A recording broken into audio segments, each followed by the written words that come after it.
Ô, Nath, agora com um pouquinho mais de tempo, um pouquinho mais de calma, a gente pode falar até com essa análise do Sampaoli também para acrescentar na sua visão de jogo aí. Vamos falar um pouquinho sobre como esse 2-2 se desenhou, Fiuza? Vamos lá, Cirilo. Eu acho que o Sampaoli foi muito claro aí na entrevista coletiva que tudo que aconteceu no jogo, principalmente no primeiro tempo, foi uma estratégia, né? Um plano de jogo que foi traçado por ele e sua comissão de ser um Atlético bem postado na defesa, com personalidade ali, maturidade, concentração, foco, porque quando você opta por não ter a bola, você sabe que você vai ser muito agredido, então o seu nível de concentração ali também precisa ser maior. O Jorge Sampaoli que mudou um pouco ali, né, digamos assim, de ideia do que foi de domingo até hoje, porque no domingo ele tinha dito, ou pelo menos dado a entender, que talvez o Atlético ia tentar se defender com a bola, ditando mais o ritmo do jogo, mas não foi o que aconteceu. Deu a bola ao Bolívar, que ditou o ritmo do jogo o tempo todo, e o Atlético se defendendo. A gente foi ficando, né, Cirilo, até um pouco apreensivo, porque deu 15 minutos, deu 20 minutos, deu 30 minutos e o Atlético ainda não tinha finalizado. Não tinha sequer conseguido encaixar um bom contra-ataque, né? Uma boa descida, que de fato a gente falasse, beleza, o Atlético encontrou ali o espaço para o contra-ataque, porque a estratégia era essa, se defender bem e sair em velocidade.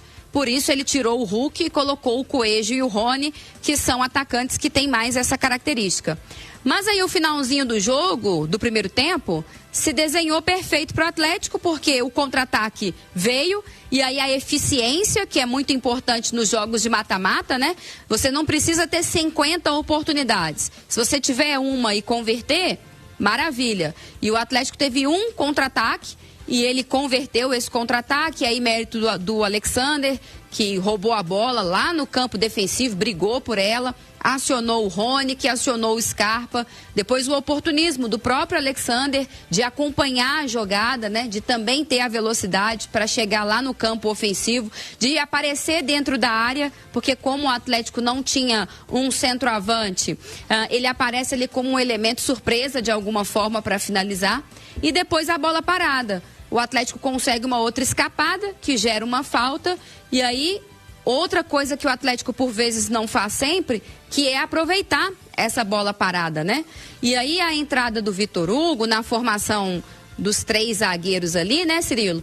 Era para você ter maior força na bola aérea, não só defensiva, mas ofensiva também. E aí na bola que o Atlético teve a oportunidade de cruzar na área, o Vitor Hugo converteu.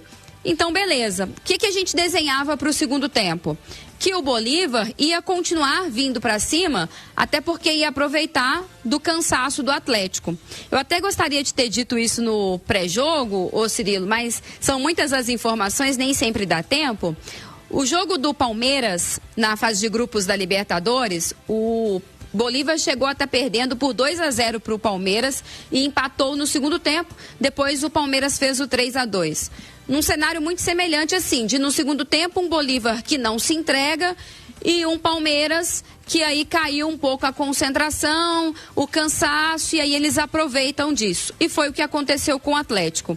Uma coisa que já vinha preocupando no primeiro tempo era o número excessivo de escanteios, né? Que o Atlético estava cedendo ao Bolívar. E a preocupação vem porque a gente sabe que o Atlético sofre na bola aérea. E aí o gol do Bolívar sai justamente nisso, uma jogada que para mim o Arana ali não acompanha, não sobe, enfim, e o jogador do Bolívar faz.